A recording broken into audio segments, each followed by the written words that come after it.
Hi everyone, this is Arvind from MindMajix, and today I welcome you all to this amazing session on SQL interview questions. So no matter what your background is, like be it software engineering, DevOps, data scientist, full stack development. Okay, so for those folks who are working in any technical role, so SQL is one of the most critical component that you should be aware of.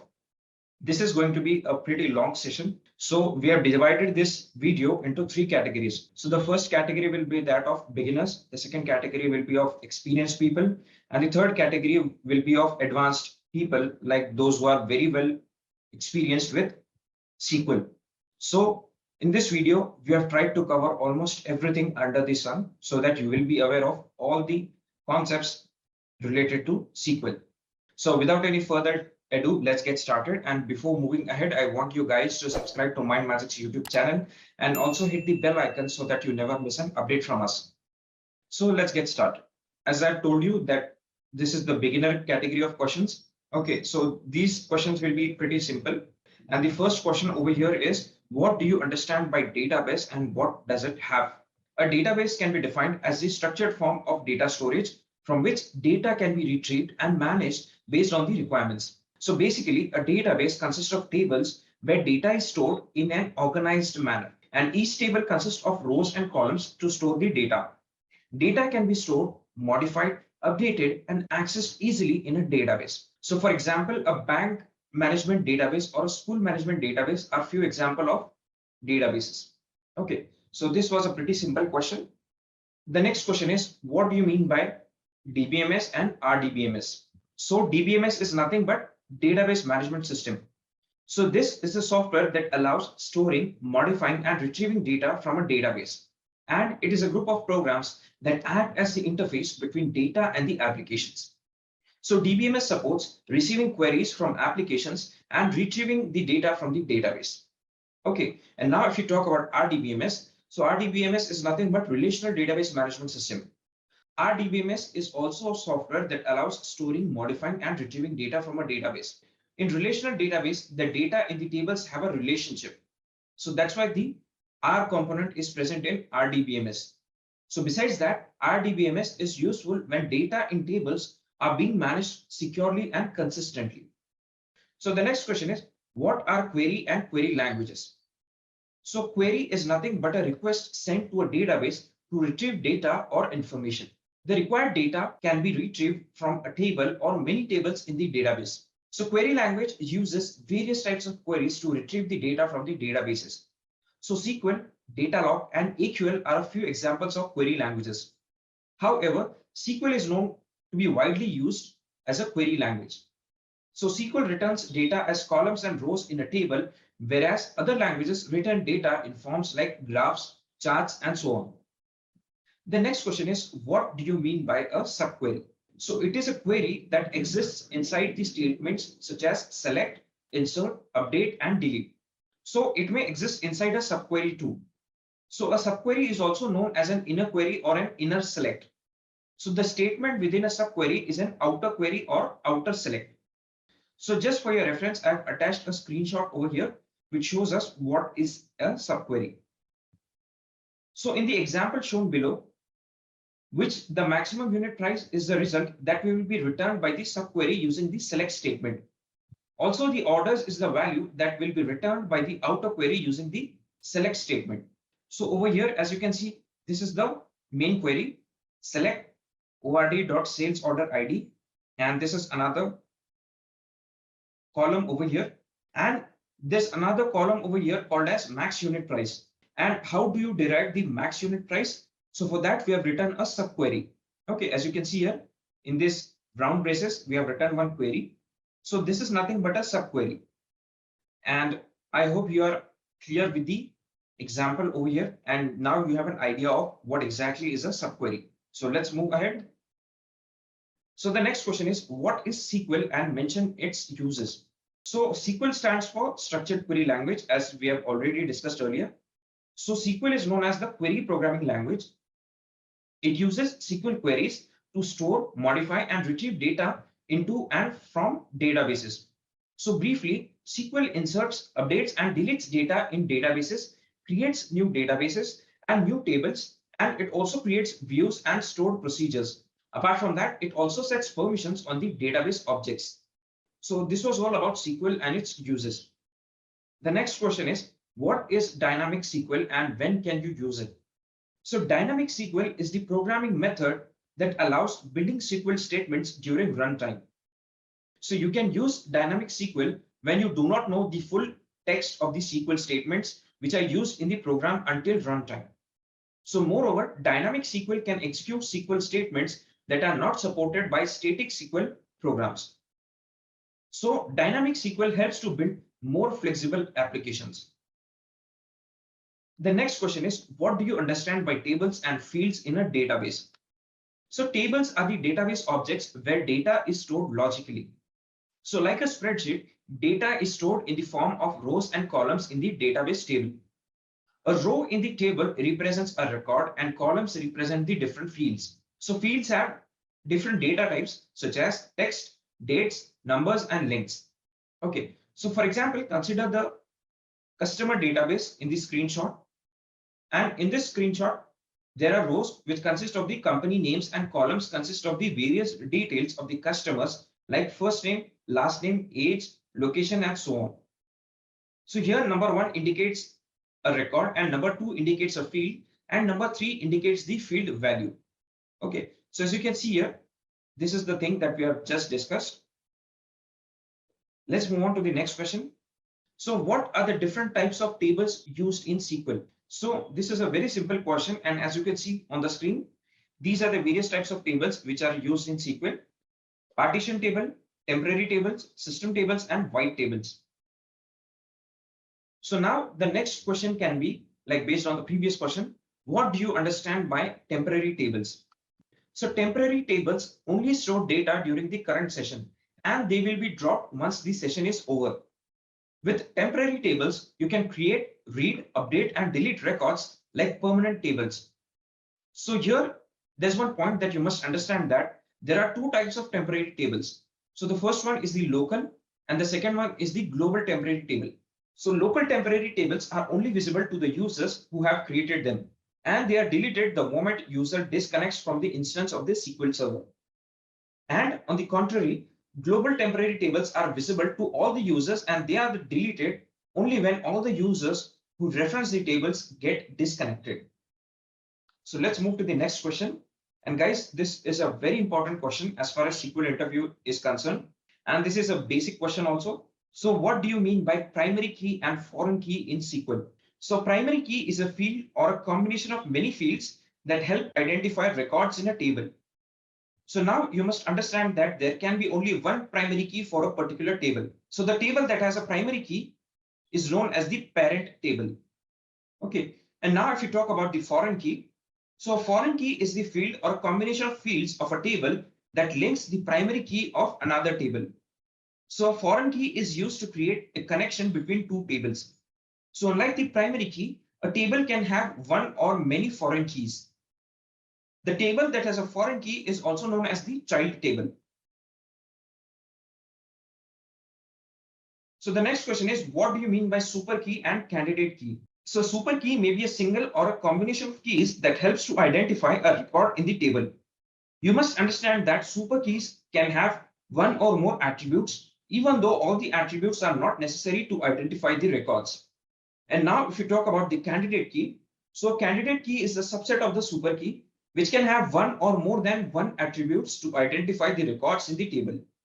So unlike the super key, all the attributes of the candidate key must be helpful to identify the records. So there's one more important point that you must understand, that all the candidate keys can be super keys, but all the super keys cannot be candidate keys. So this is a primary difference between a super key and a candidate key.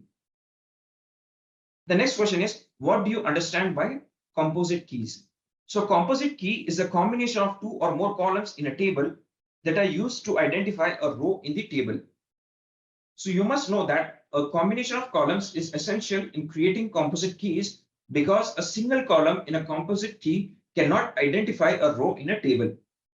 So we can say that the composite key is a primary key with a few more attributes of columns. Also, a composite key can be a combination of candidate keys. The next question is, what is join operations in SQL and mention their types. So join is a logical operation which is used to retrieve data from two or more tables. It can be applied only when there is a logical relationship between the tables. Moreover, the join operator uses the data of one table to retrieve the data from another table. And now if you talk about the types of joins, so there can be various joins such as inner join, left join, right join, full join, and cross join. So the next question is, what do you mean by self join? So in self join operation, a table is joined with itself to retrieve the desired data. So every join operation needs two tables as a basic rule. So therefore, in self join, a table is joined with an instance of the same table. So by doing this, values of two table columns are compared with each other and the desired data is retrieved as the result set. The next question is, what do you understand by cross join?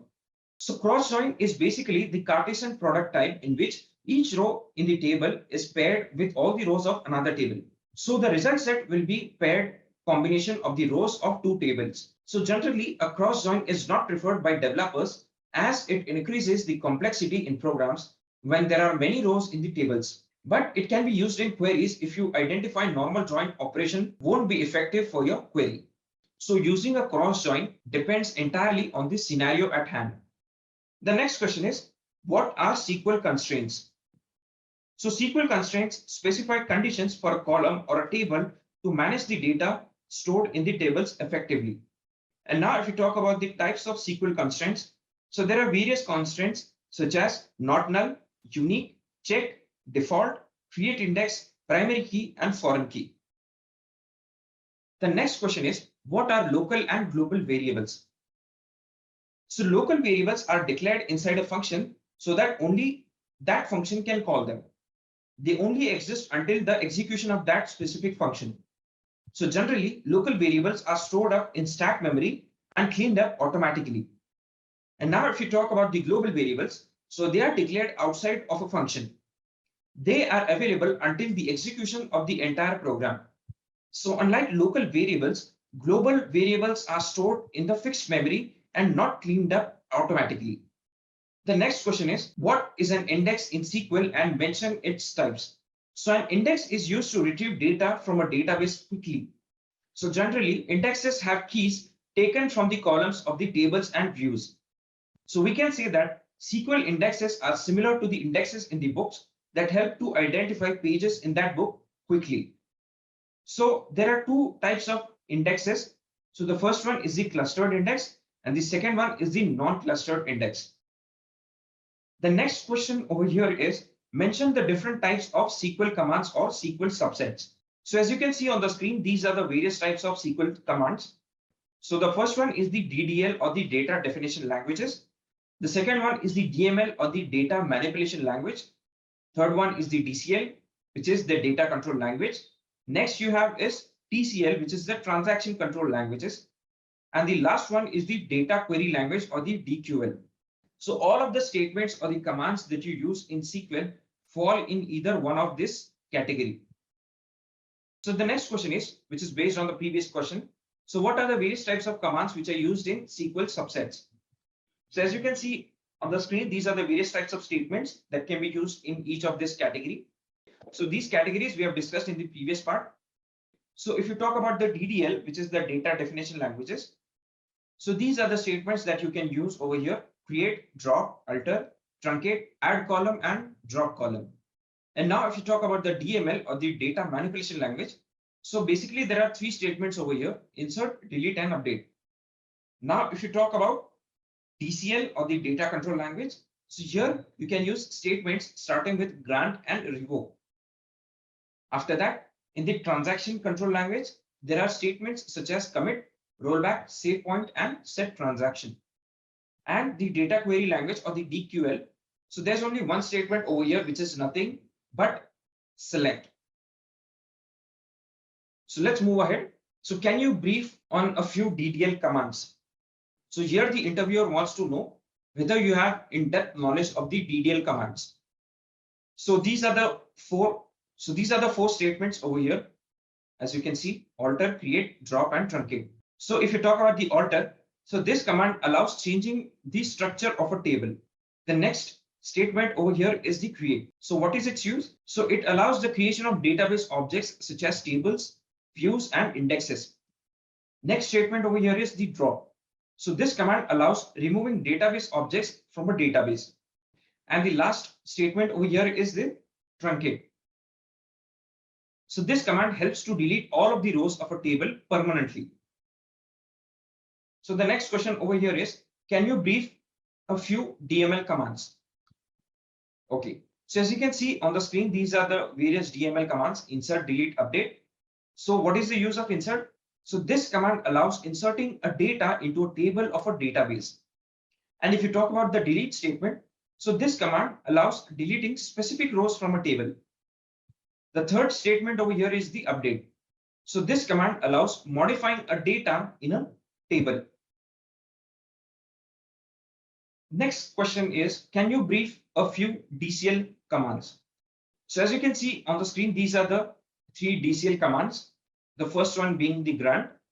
So this command can be used to share a database with other users. See, all the database objects can be granted access with the certain rights to all the users which are available. The next statement over here is the revoke. So this command can be applied if you want to restrict the access of database objects by other users. And the third one over here is the grant. So this command can be used to share a database with other users. So all the database objects can be granted access with certain rights to the users. The next question is related to the TCL commands. So can you brief in detail about the TCL commands? So as you can see on the screen, these are the 3 TCL commands: commit, rollback, and save point. So the commits command allows for saving the transactions that are made in the database. If you talk about the rollback, so this command helps to undo the transactions which are made in the database with the condition that the transaction shouldn't be saved. And the third point is save point. So this command helps to roll the transactions up to a certain point, but not the entire transaction. The next question over here is, what are stored procedures? So it is a function that consists of a group of statements that can be stored and executed whenever it is required. So here you must understand that stored procedures are compiled only once. They are stored as named object in the SQL Server database. So stored procedures can be called at any time during the program execution. So moreover, a stored procedure can be called by another stored procedure. The next question over here is, what are the SQL database functions? So SQL offers the flexibility to developers to use the built-in functions as well as the user-defined functions.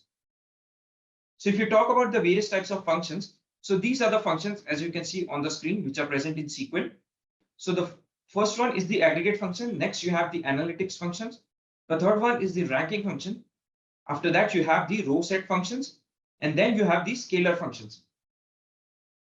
The next question over here is, mention the different types of operators which are used in SQL. So basically there are 6 types of operators which are used in SQL. So as you can see on the screen, these are the various types of operators: arithmetic operators, bitwise, comparison, compound, logical, and string operators. So if you talk about the arithmetic operators, these are the various operations that you can do with arithmetic operators like addition, subtraction, multiplication, division, remainder, or modulus. Now, if you talk about bitwise operators, here you have bitwise AND, bitwise OR, bitwise XOR, and so on. The comparison operators has equal to, not equal to, greater than, not greater than, less than, not less than, not equal to, and so on. After that, there are compound operators which has add equals, multiply equals, subtract equals, divide equals, and modulo equals. If you talk about the logical operators, here you have all, any, or some, and, between, not, exists, or, in, like, and is null. And the various types of string operators are string concatenation, wildcard, character matches, and so on. The next question over here is, what are the set operators? So as you can see on the screen, these are the various types of set operators. So the first one over here is the union. So this operator allows combining result sets of 2 or more selected statements, or the select statements. After that, you have the union all. So this operator allows combining the result sets of two or more select statements along with the duplicate values. Then you have the intersect. So this operator returns the common records of the result sets of two or more select statements. And then you have the minus. So this operator returns the exclusive records of the first table when the two tables undergo the operation. After that, the next question is, what do you mean by buffer pool, and mention the benefits of it? So a buffer pool in SQL is also known as the buffer cache. So all of the resources can be stored in the cached data pages in a buffer pool. The size of the buffer pool can be defined during the configuration of an instance of SQL Server. The number of pages that can be stored in a buffer pool depends upon its size. And now if you talk about the benefits, so the first benefit over here is the increase in I/O performance. After that, you also have the reduction in the I/O latency. The third benefit is the increase in transaction throughput. And the fourth benefit is the increase in reading performance. The next question over here is, what do you mean by tuple and tuple functions? So a tuple is a single row in a table that represents a single record of a relation. A tuple consists of all the data that belongs to a record. At the same time, tuple functions allow retrieving tuples from a database table. So they are extensively used in the analysis services that have multi-dimensional structures. Okay, so just for your reference, I've attached a screenshot, or you can say a table over here. And the highlighted row in the table shows all of the data belonging to a customer, which is nothing but a tuple. So as you can see over here, this table has attributes such as customer name, phone number, email address, and postal address. So one particular customer, you have all of these attributes. Okay, so here we have 3 rows. So we have 3 records over here. So one record over here means nothing but one tuple. So over here we have 3 tuples. So what do you mean by dependency, and mention the different dependencies? So a dependency is the relation between the attributes of the table. And if you talk about the different types of dependencies, so these are the various types of dependencies, as you can see on the screen: functional dependency, fully functional dependency, multi-value dependency, transitive dependency, and the partial dependency. The next question over here is, what do you mean by data integrity? So data integrity ensures the accuracy and consistency of a data stored in a database. So data integrity in a way represents the data quality. So the data characteristics defined for a column should be satisfied while storing the data in the columns. For example, if a column in a table is supposed to store numeric values, then it should not accept alphabetical values. Otherwise, you can mean that data integrity is lost in the table. The next question over here is, what do you understand by database cardinality? So database cardinality denotes the uniqueness of the values in the tables. So it supports optimizing query plans and hence improve the query performance. So there are 3 types of database cardinalities in SQL, as you can see on the screen: higher cardinality, normal cardinality, and the lower cardinality. The next question over here is, and this is a very important question. So what do you mean by database normalization, and what are the various forms of normalization? Data normalization is the process that reduces the data redundancy and improves the data integrity by restructuring the relational database.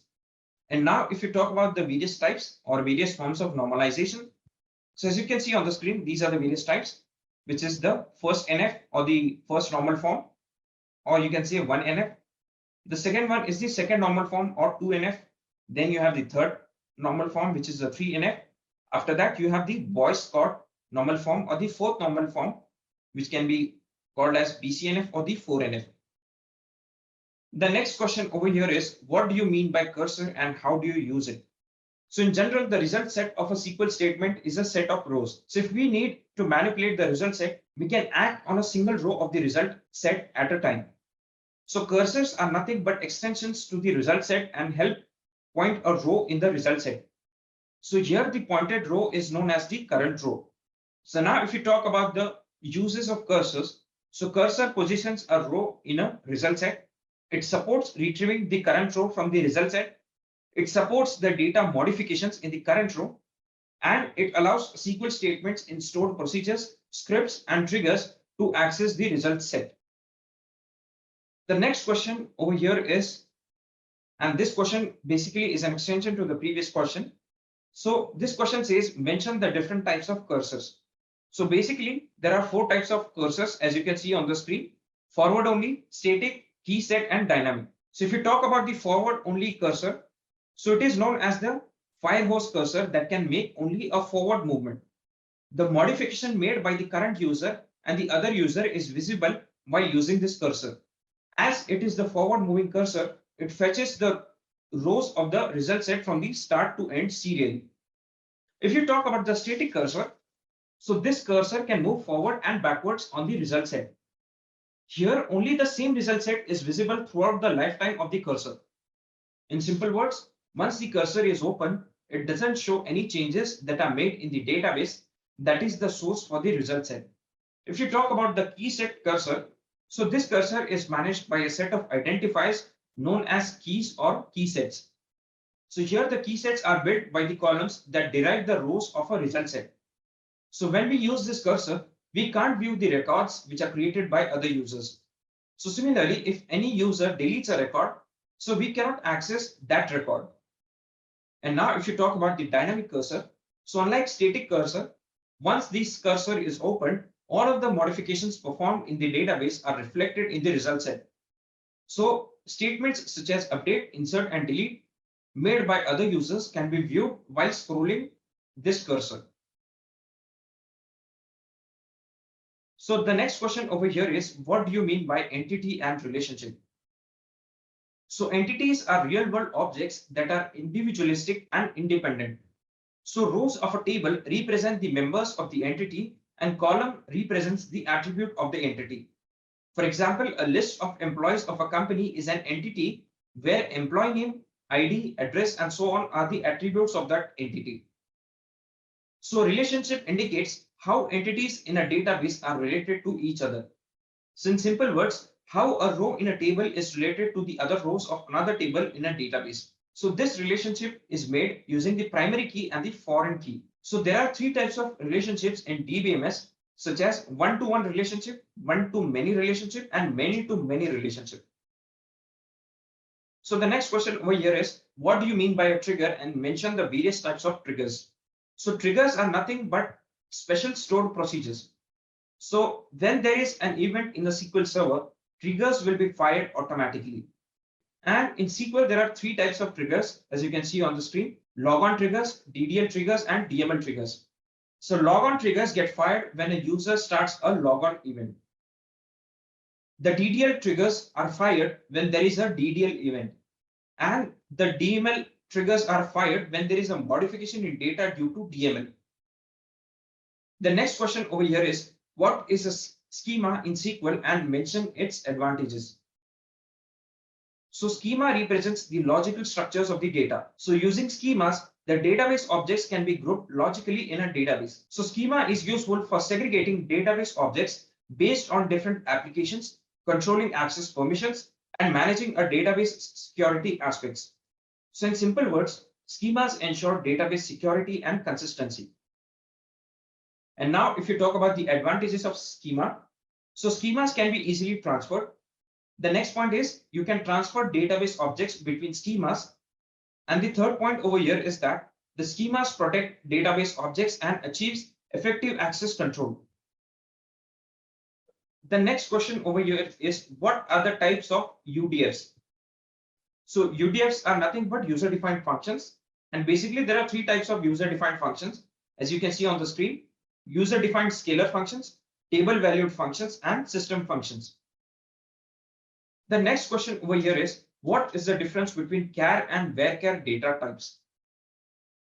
So char data type is a fixed length data type in which the length of the character cannot be changed during the execution. So it supports storing normal and alphanumeric characters. And on the other hand, varchar is the variable length data type in which the length of the character can be changed during the execution. So basically you can say that char data type is static and varchar data type is dynamic.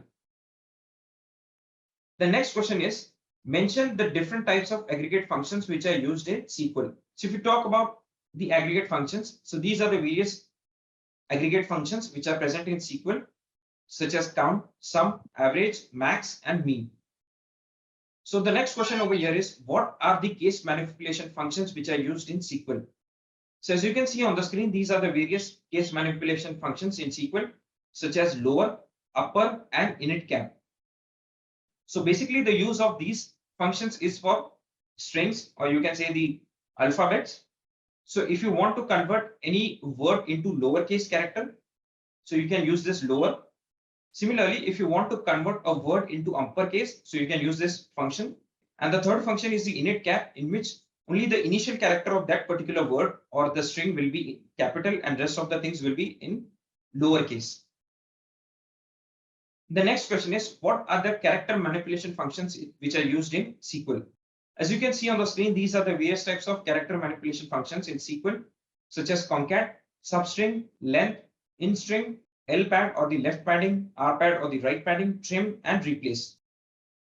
The next question is, how to differentiate single row functions from multiple row functions? So single row functions can act on a single row of a table at a time. They return only one result after executing a row. Multiple row functions can act on multiple rows of a table at a time. So they are called group functions and return a single output after executing multiple rows.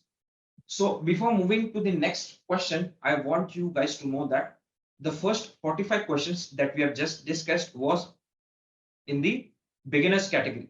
Okay, so for those people who are new to SQL, okay, so if you cover those 45 questions, we have covered almost everything in those 45 questions. So from 46, the next set of questions will be for experienced people. Okay, so like those people who have 2 to 3 years of experience in SQL. So this set of questions will be very beneficial to those candidates. So let's move ahead with this question. So the next question over here is, what is the difference between SQL and NoSQL? So as you can see on the screen, this is the table where we have mentioned the differences between SQL and NoSQL.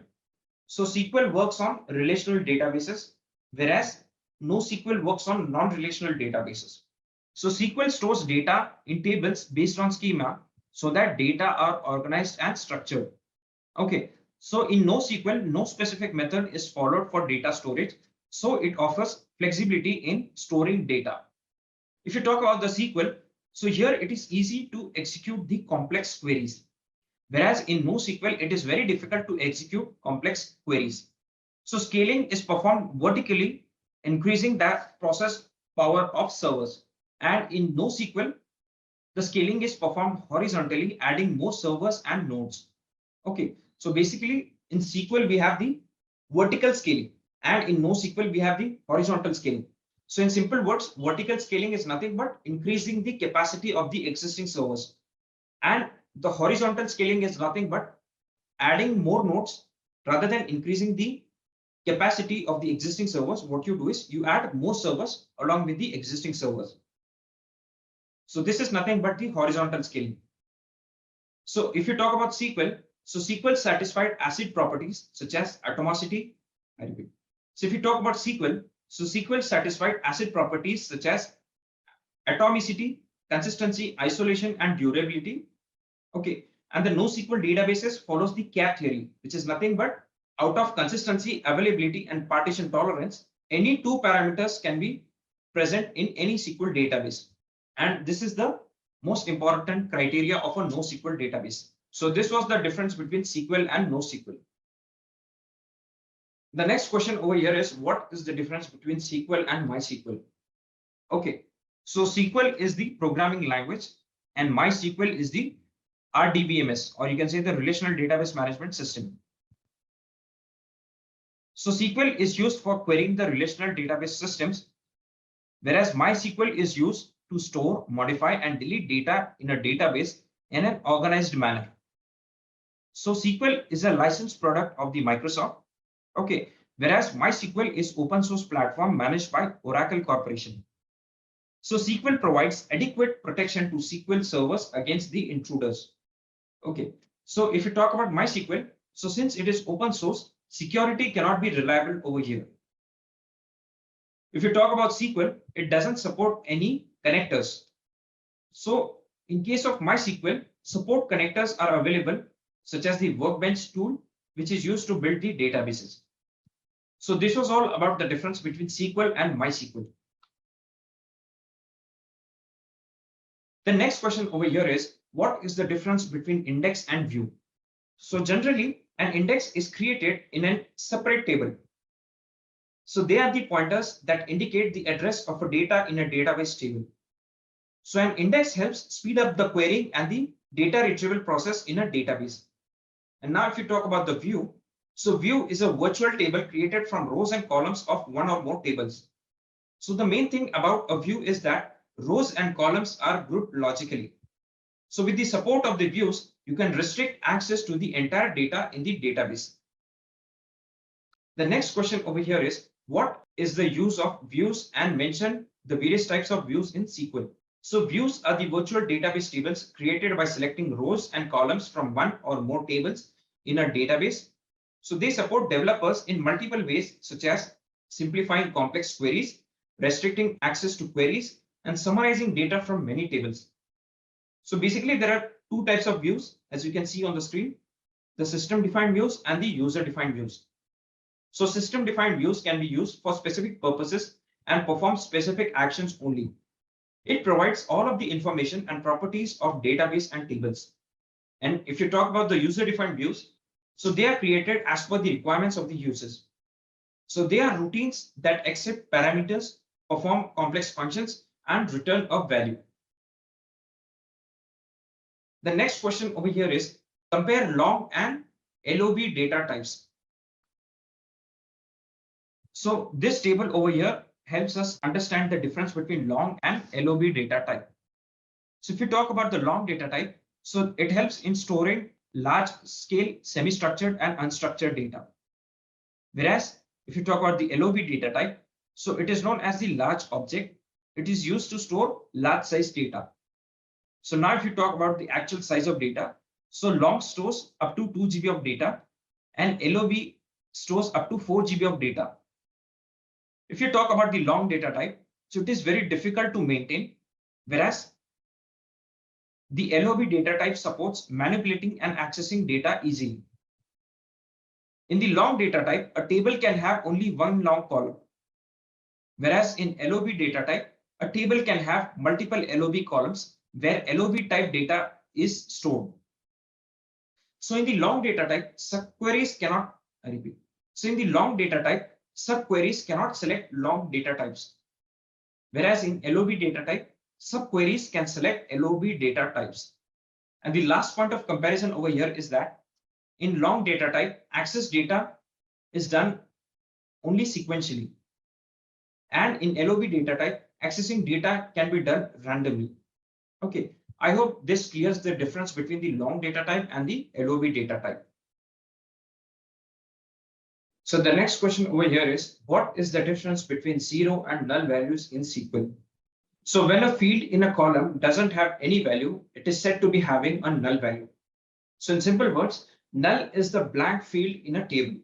So it can be considered as an unassigned, unknown, or an unavailable value. On the contrary, zero is a number and it is an available, assigned, and a known value. The next question is, what is the difference between an inner join and an outer join? So as you can see on the screen, this is the difference between inner join and outer join. So in case of inner join, it is the intersection of two tables. Okay, whereas the outer join is the union of two tables. If you talk about the inner join, it only retrieves the rows that are common to both the tables, or you can say common to the two tables. Whereas in case of outer join, it retrieves the rows common to two tables, but all the values of one table. Okay, so this was the difference between an inner join and an outer join. The next question over here is, what is database testing and what are its benefits? So database testing is also known as the backend testing. It consists of the SQL queries executed to validate database operations, data structures, and attributes of a database. It helps to ensure the data integrity by eliminating duplicate entries of data in a database, failing to which it will create many problems while managing the database. Besides, it also deals with the test table items hidden and not visible to the users. The next question over here is, what is database black box testing? So black box testing helps to examine the functionality of a database. It is performed by validating the integration level of a database.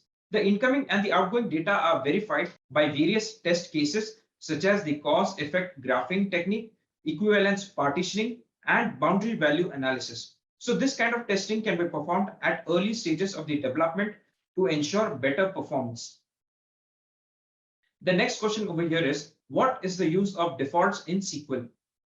So in a database, default values are substituted when no value is assigned to a field in a table column. So basically, each column can be specified with a default value. So in this way, SQL Server Management Studio specifies default values which can be created only for the current databases. So here you must understand that if the default value exceeds the size of the column field, then it will be truncated automatically.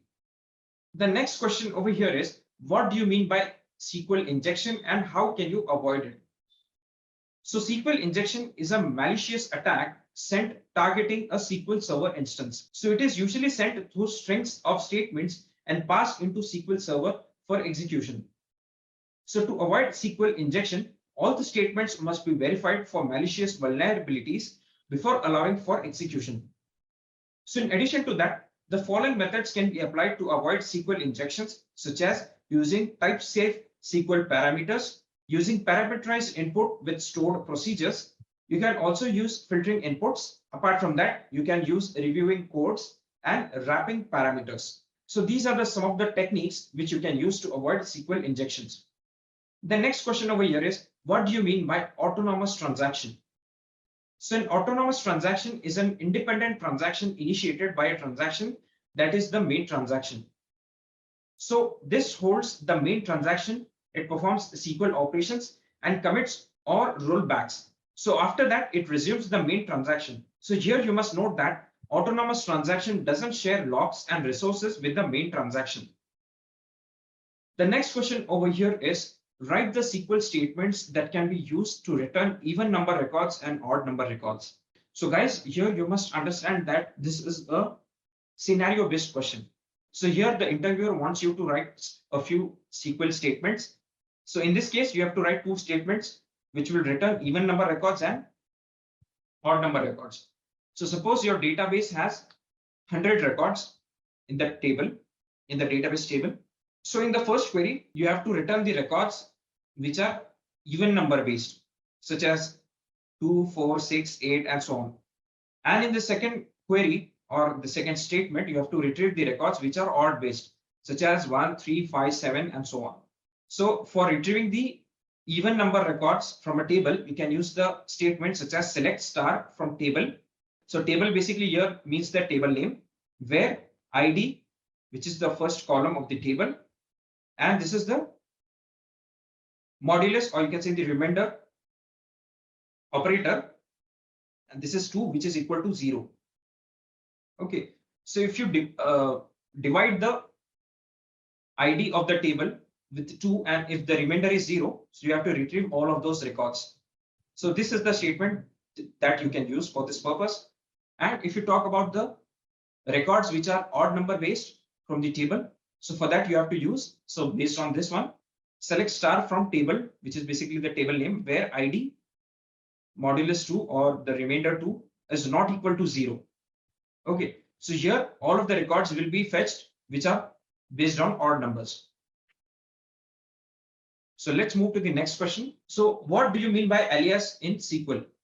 So SQL aliases help to assign temporary names for a table or a column. So it is used to simplify table or column names, and aliases can exist only for that query period. It can be created using the AS keyword. Okay, and here you must understand that creation of an alias is in no way affecting the column names in the database. Okay, since the column names in the database are permanent, alias is only a temporary name. So this can be applied when more than one table is involved in a particular query. So guys, the next question is, and this I believe is a very important question for the experienced candidates. So here the question is, what do you understand, or like what is the difference between OLAP and OLTP? So OLAP stands for Online Analytical Processing, and it consists of tools used for data analysis that will be used for making up better decisions. It can work on multiple database systems, historical data, and provide valuable insights. So for example, Netflix and Spotify generate insights from the past data. And now if you talk about the OLTP, so here OLTP means online transaction processing, and it works on operational data. So OLTP manages ACID properties during transaction. I hope you remember the ACID properties that we discussed in the difference between SQL and NoSQL databases. So specifically, it performs faster than OLAP so that it can be used in online ticket booking, messaging services, and so on. The next question over here is, what do you mean by data inconsistency? So data inconsistency occurs when the same data exists in many tables in different formats. In other words, the same information about an object or a person may be spread across the database in various places, creating duplication. So it decreases the reliability of the data and decreases the query performance significantly. To overcome this drawback, we can use constraints on the database. The next question is, what do you mean by collation in SQL? So collation allows to sort and compare data with predefined rules. So these rules help to store, access, and compare data effectively.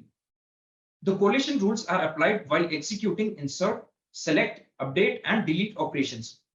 So SQL servers can store objects that have different collations in a single database. So here you must understand that collation offers case sensitivity and accent sensitivity for data sets. The next question is how to create a table from an existing table. So this is another scenario-based question. And here the interviewer wants to know that whether you have hands-on experience using SQL.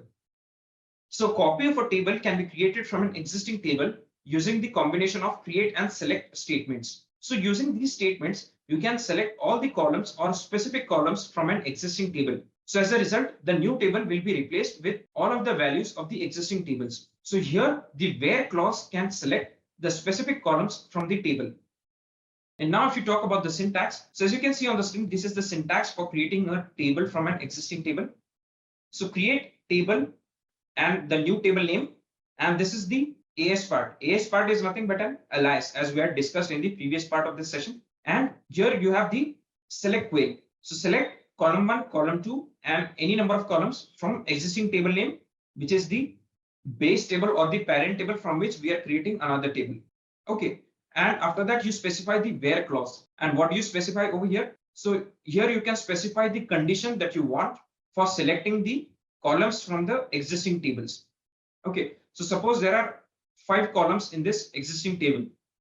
Okay. So out of that, you have to select only 3 columns based upon some condition.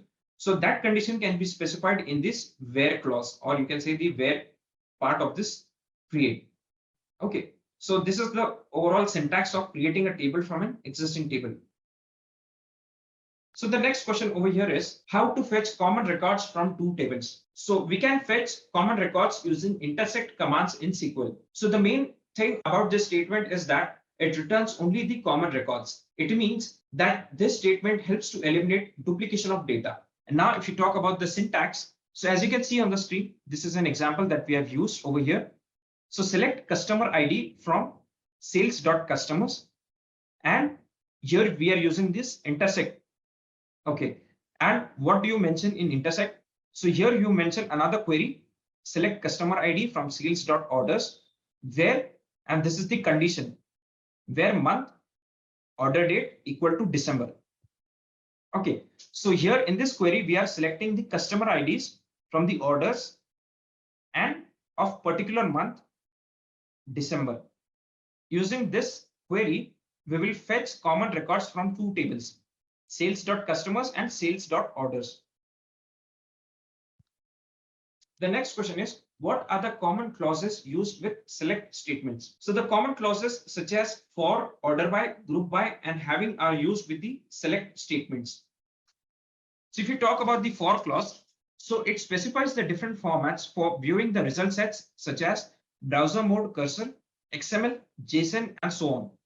And now if you talk about order by clause, so this clause sorts the data which is returned by a query in a specific order. So it helps us to determine the order for ranking functions. Now, if we talk about the group by clause, so this clause basically groups the result set of these select statements. And what does it return? It returns one row per group. And the fourth clause over here is the having clause. So this clause is used with group by clause and it specifies search condition for a group. The next question over here is, what do you mean by coalesce, and describe any two properties of coalesce functions. So coalesce is an expression that evaluates arguments in a list and only returns non-null values. So for example, if you consider the statements select coalesce null 14 and 15. So this statement will return 14 after the execution, since the first value is the null in this argument list. Okay. And now if you talk about the properties of coalesce functions, so here the data type must be same and it functions as a syntactic shortcut for the case expression. So these are the properties, or you can say the highlights of coalesce functions. The next question is, what is the use of merge statement? So merge allows combining the insert, delete, and update functions all together. So this statement can be applied when two statements have complex matching characteristics. So though the merge statement seems to be complex, it provides much more advantages to the developers when they get familiar with this statement. So basically, it reduces the I/O operations significantly and allows to read data only from the source. The next question over here is, what is the use of clause in SQL? So clauses are nothing but the built-in functions of SQL. So they help to retrieve the data very quickly and efficiently. So clauses are much needed for developers when there is a large volume of data in a database. The result set of clauses would be a pattern, group, or an ordered format. And now if we talk about the various clauses that are used in SQL, so there are various clauses such as where, or, and, like, limit, order while, group by. The next question is how to change a table name in SQL. So if you need to rename a table name in SQL, you can use the rename object statement. And how do you use that? So there are basically 3 steps over here. So first, what you do is you connect to the database engine in the Object Explorer. Then you select a new query on the standard bar, and then you write the query and execute it. So for your reference, I have attached a screenshot over here. So here it says use the AdventureWorks 2012, which is the database. Okay. And then you have the go statement. And after that, you have the query. So then you have to execute the statement. So here you have this SP rename. This is the sales territory. And this is the new name, sales ter. Okay. So using this statement, like once you execute this query, so the table name will be changed. So guys, with this, we have covered questions, like a set of questions which was meant for the experienced folks. Okay. And now, like from question number 70 onwards till 100. So this set of questions will be for the advanced folks, like who have more than 5 years of experience in SQL. So these are very high level questions that we will be covering. And let's begin with the 70th question. So this question says, what are the differences between SQL and PL SQL? So as you can see on the screen, this is the table which highlights the difference between SQL and PL SQL. So SQL is nothing but a structured query language, and PL SQL is a procedural language where SQL statements are processed effectively.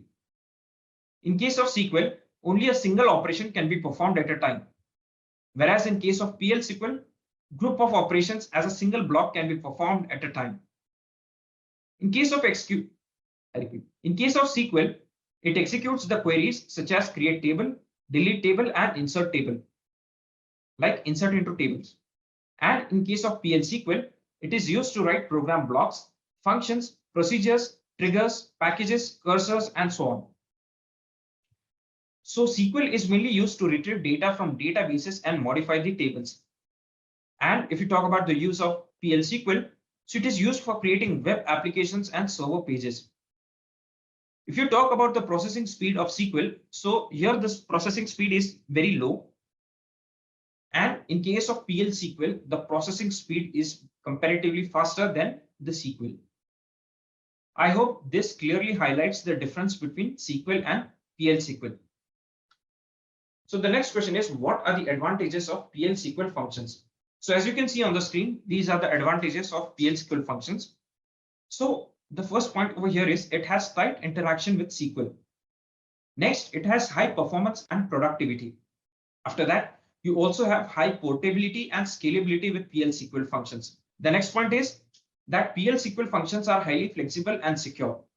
And the last point over here is it supports the development of web applications and server pages.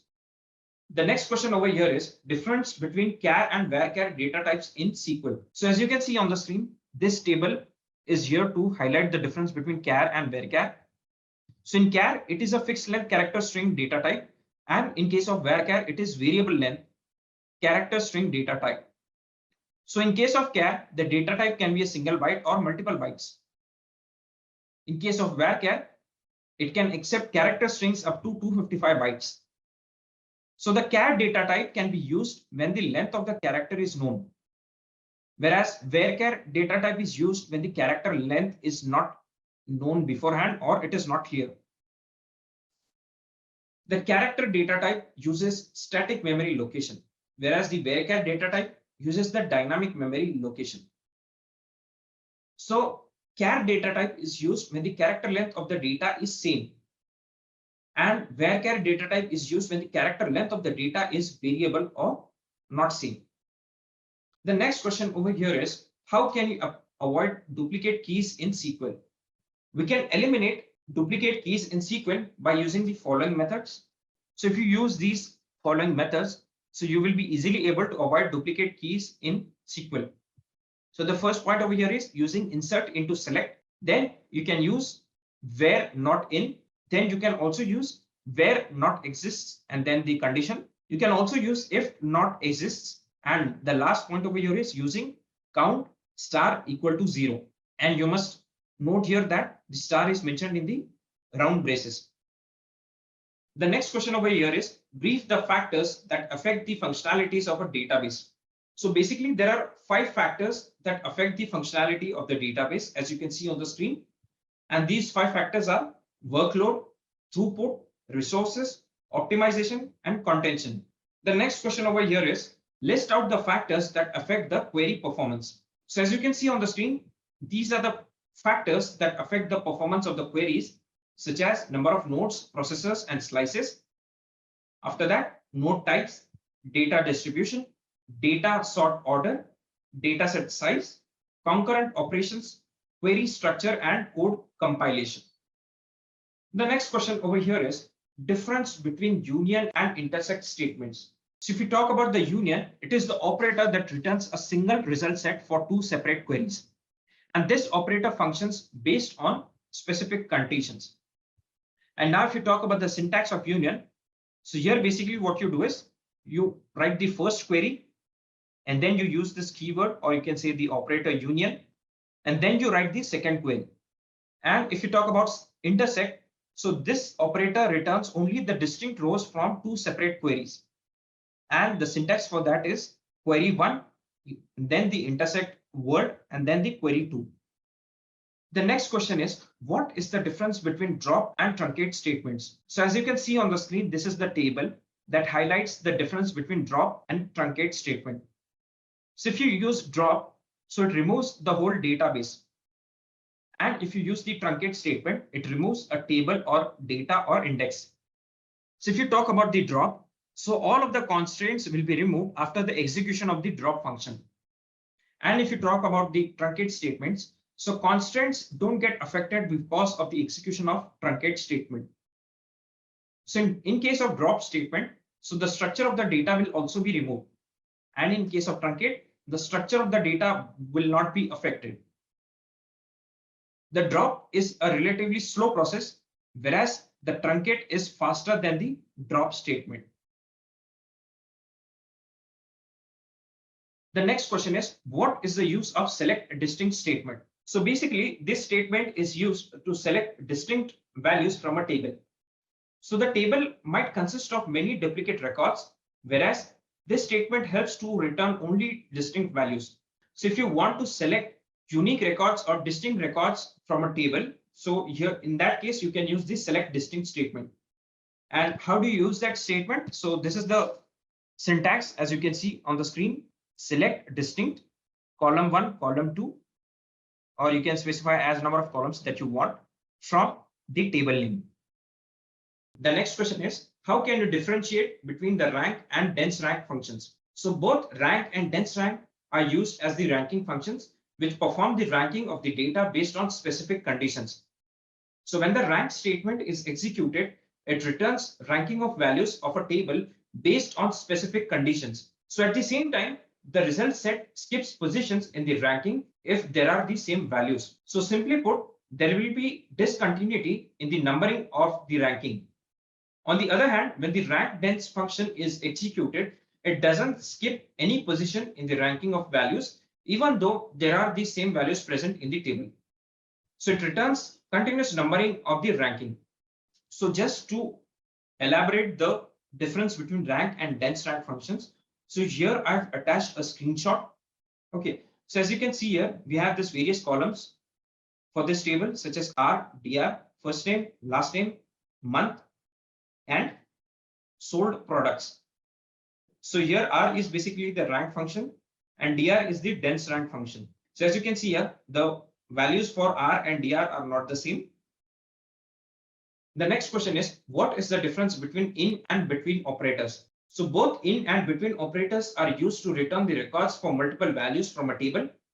The in operator is used to return the records from a table for multiple values specified in the statement. On the other side, between operator is used to return the records within a range of values specified in the statement. This is the syntax for the in statement and between statement. Now, if you talk about the in statement, so how do you use this in clause, or you can say the in operator? I repeat. So basically, this is how you use the in operator. So let's consider this query, select star from table name, where column name, in, and the number of values that you want. And if you talk about the between statement, so here you can see this query, select star from table name, where column name between value 1 and value 2. So this is the syntax for in operator and between operator. The next question is, compare stuff and replace statements. So both stuff and replace statements are used to replace characters in a string. So the stuff statement inserts the specific characters in a string, replacing the existing characters. In comparison, the replace statement replaces the existing characters with specific characters throughout the string. Okay, so just to understand the difference. So for the stuff statement, what you can do is select stuff. This is the parameter that you're using, 2, 3, and AJA. So here the output will be RAJAN or Rajan. Instead of Raman, we will get Rajan. So how do you get Rajan? So instead of AMA, you are replacing AJA. So RAJAN. And for the replace statement, select replace Ramanathan, AN, and AR. So wherever AN will be present in the statement, it will be replaced by AR. So here AN is present on 2 occasions. In this part, AN, as you can see, and this the end part, AN. So RAM, AR, ATHAR. So I hope you have understood the difference between stuff and replace statement. The next question is, what do you mean by commit in SQL? So commit statement allows saving the changes made in a transaction permanently. So once a transaction is committed, the previous values cannot be retrieved. And if you talk about the syntax of commit, so here you can see select star from star, where incentive equal to 1000. And after this query is executed, what you do is you write just commit and you hit enter button. So this will ensure that this following query or the above query is executed and committed. The next question is, what is the use of grant statement? So this statement grants permissions for users to perform operations such as select, update, insert, delete, or any other operations on tables and views. So for example, if you would like to provide access to a user for updating tables, then the following statement must be used. Apart from this, the user too can grant permission to other users. Okay, so just for example, we have used this statement over here. So grant update on table name to user with grant option. So basically, this statement grants permissions to the user. So one user can grant permission to the other users. The next question over here is, what is the difference between black box testing and white box testing? So as you can see on the screen, this is the table that highlights this difference between black box testing and white box testing. So in case of black box testing, the internal structure of the program is hidden to the testers. Whereas in case of white box testing, testers know the internal structure of the program. Okay, so basically this difference can be easily known from the name of the testing. So black box and white box. Here it is unknown, here it is known. In case of black box testing, it is performed by software testers, and the white box testing is performed by software developers. In case of black box testing, testing is known as the outer or the external software testing. And in case of white box testing, testing is known as the inner or the internal software testing. In case of black box testing, programming knowledge is not essential for the testing candidates. In case of white box testing, programming knowledge is essential for testers or the developers, since it is performed by developers. Okay, and the last point over here is functional testing, non-functional testing, and regression testings are the types of black box testing. And if you talk about the various types of white box testing, so here you have path testing, loop testing, condition testing, and so on. The next question over here is, what do you mean by ETL in SQL? So ETL is nothing but extraction, transformation, and loading. So if you talk about extraction, so it is about extracting data from the source, which can be a data warehouse, CRM, database, and so on. After fetching or extracting the data, the next step is the transformation of data.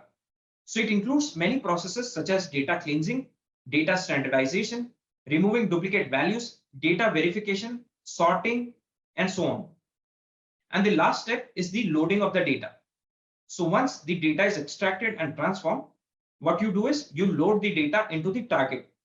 So this is the process of loading the transformed data into a new destination. So there are basically two types of data loading, which is full loading and the incremental loading. So in case of full loading, all of the data is loaded at one go. In case of incremental loading, the data is loaded into the destination in various steps. The next question over here is, what do you mean by nested triggers? If a trigger fires another trigger while being executed, then it is known as the nested trigger. So nested triggers can be fired while executing DDL and DML operations such as insert, drop, and update. So nested triggers can help to back up the rows affected by the previous trigger. So there are basically two types of nested triggers, such as after triggers and instead of triggers. The next question is how to insert multiple rows in a database table in SQL. So we can use the insert into statement to insert multiple rows into a database table in SQL. And if you talk about the syntax, so this is the syntax such as insert into table name, then the values and the values that you want to insert. Okay, value 1, value 2, value 3, value 4, and so on. So the inserted data can be selected using the following syntax. As you can see on the screen, this is the simple query. Select star from table name. The next question is, what do you mean by live lock in SQL? So when two processes repeat the same type of interaction continuously without making any progress in the query processing, it leads to a live lock situation in the SQL Server. So there is no waiting state in live lock, but the processes are happening concurrently, forming a closed loop. For example, let us assume that a process A holds a resource D1 and requests a resource D2. At the same time, let us assume that a process B holds a resource D2 and requests the resource D1. So this situation will not make any progress until any of the processes should either drop holding a resource or drop requesting a resource. The next question is, what do you mean by Equi-JOIN and Non-Equi-JOIN? So Equi-JOIN creates a join operation to match the values of the relative tables. And if you talk about the syntax of Equi-JOIN, so as you can see on the screen, this is the syntax. Select column list, like you can specify the column names over here from the tables such as table 1, table 2, and so on. And then you specify the condition using the where, such as table1 dot column name equal to table2 dot column name. So based upon these conditions, the query will be executed. And in case of non-equi-join, so it performs join operations except equal. So this operator works with less than, greater than, less than equal to, greater than equal to conditions. So if you talk about the syntax of non-equi-join, so here you can see select star from table1, table2, where then you specify the condition table1 name dot column, and then the operators less than, greater than, less than equal to, greater than equal to, and then the table2 column name. So this is basically the difference between equi-join and non-equi-join. The next question over here is, what are the different types of SQL sandboxes? So basically there are three types of SQL sandboxes, such as safe access, unsafe access, and external access sandbox. The next question over here is, what do you mean by log escalation? So log escalation is a process of converting row and page logs into table logs. So here you must understand that reduction of log escalation would increase the server performance. So to improve the performance, we need to keep the transaction short and reduce the log footprints in queries to as low as possible. So besides that, we can disable log escalation at the table and instance levels, but it is not recommended to do so. The next question is, how can you update a table using SQL? So the update statement allows you to update a database table in SQL. So after the execution, one or more columns in the table will be replaced by new values. And now if you talk about the syntax of update, so as you can see on the screen, this is the syntax, such as update table name. And then what you have to do is you have to set the columns to the new values. Okay, so here the previous column names will be replaced by new column names, such as column name equal to new value, column 2 equal to new value, and so on. And then you can specify the condition if you have using the where clause. Okay, so this is how you update a table using SQL. The next question is how to create a stored procedure using T-SQL. So basically there are three steps to create a stored procedure using T-SQL. So in the first step, you connect to the instance of a database engine in the Object Explorer. Then you click on the new query from the files menu. And after that, you copy and paste the sample code in the query window. Okay, so just for your reference, we are using this sample code. Okay, and if you carefully observe, so here we are using the database, then we have the go statement, and then we are creating the procedure.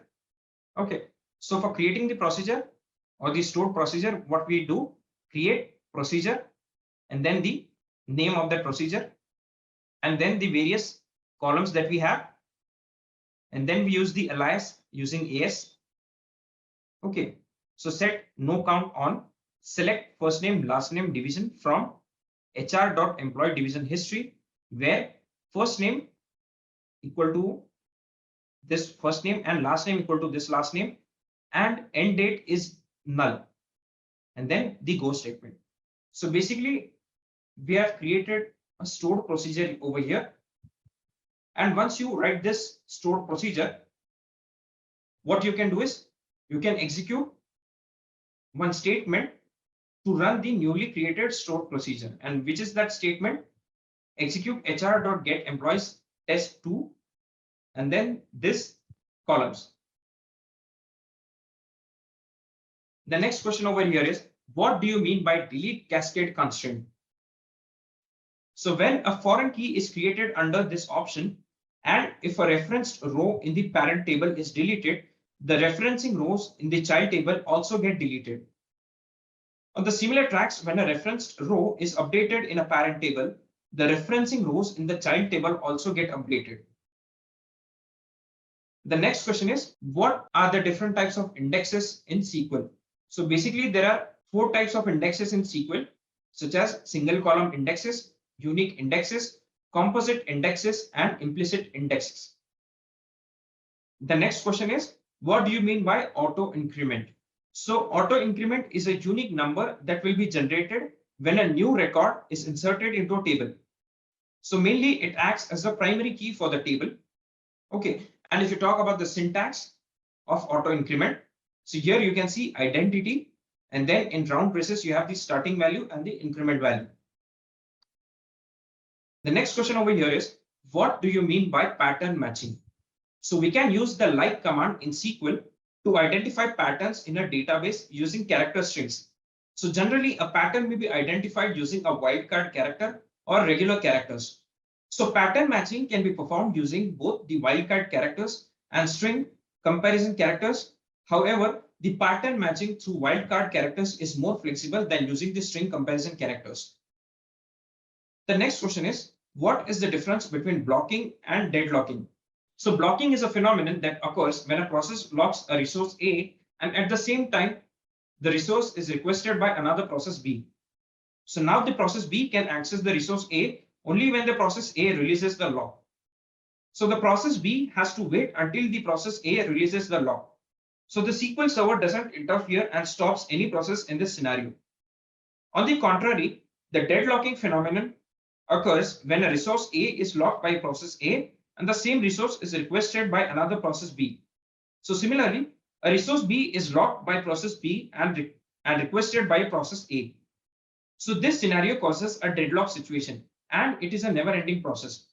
So the SQL server interferes and voluntarily stops any one of the processes to remove the deadlock.